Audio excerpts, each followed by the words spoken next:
বিমানবন্দরের বাইরে সকাল থেকেই অপেক্ষা তাসকিনের মেয়ের। দীর্ঘ সময় পর দেখা হবে বাবার সঙ্গে, তাই দাদুর সাথে লাউঞ্জের বাইরে যেন শেষই হতে চাইছে না, তাই এবার অপেক্ষার প্রহর।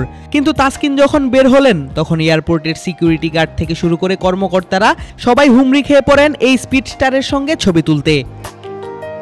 সেটা হওয়াই স্বাভাবিক, কারণ বাংলাদেশ যেই পেসারদের দাপটে টেস্টে ড্র করলো সেই পেস বোলিং অ্যাটাকের নেতৃত্বে ছিলেন তাসকিন আহমেদ। এমনকি ক্যারিবিয়ান দ্বীপপুঞ্জেই পেয়েছেন নিজের ক্যারিয়ারের প্রথম ফাইফারও। আর নিজের এমন সফল একটা ট্যুর শেষে বিমানবন্দর ছাড়ার সময় সাংবাদিকদের দিকে তাকিয়ে হাত নেড়ে অভিবাদন জানাতেও ভুলেননি এই ডানহাতি পেসার। ওয়েস্ট ইন্ডিজের বিপক্ষে 2 টেস্ট, 3 ওয়ানডে এবং 3 টি-20-র পূর্ণাঙ্গ সিরিজ শেষ করে প্রায় 1.5 মাস পর দেশে ফিরেছে টাইগাররা। আর 22 ডিসেম্বর সকালে প্রথম ধাপে দেশে আসেন জাতীয় দলের 4 ক্রিকেটার নাহিদ রানা, হাসান মাহমুদ, জাকের আলী অনিক এবং তাসকিন আহমেদ। সঙ্গে ছিলেন বাংলাদেশ দলের সিনিয়র সহকারী কোচ মোহাম্মদ সালাউদ্দিনও।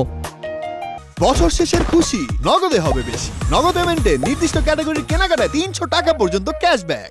ক্রিকেটারদের মাঝে সবার প্রথমে লাউঞ্জ থেকে বের হন নাহিদ রানা, মুখে তার চিরচেনা লজ্জা মিশ্রিত হাসি। তার পেছনেই বের হন জাতীয় দলের আরেক পেসার হাসান মাহমুদ। তাদের পেছনে বেশ চিল মুডে বের হয়ে আসেন জাকের আলী অনিক। এই ব্যাটারের চোখে মুখে ছিল প্রশান্তি এবং আত্মবিশ্বাসের ছাপ। তা থাকাটাই স্বাভাবিক, কারণ ক্যারিবিয়ান সফরে নতুন করে নিজেকে চেনালেন এই মিডল অর্ডার ব্যাটার। বুঝালেন লাল বল হোক কিংবা সাদা, দলের প্রয়োজনে যে কোনো ফরম্যাটেই উজাড় করে দিতে জানেন নিজেকে। আর বের হবার সময় মেটান সিকিউরিটির দায়িত্বে থাকাদের ছবির আবদার, সাংবাদিকদের উদ্দেশ্যে দেখান থামস আপ। সবার শেষে বিমানবন্দর থেকে বের হন তাসকিন আহমেদ। আর বের হতেই যেন সব আলো কেড়ে নেন নিজের দিকে। অসংখ্য ছবির আবদার মিটিয়ে ত্যাগ করেন লাউঞ্জ।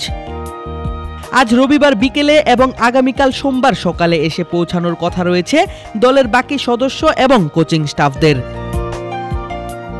আদিব আশরাফ, ক্রিক ফ্রেন্জি।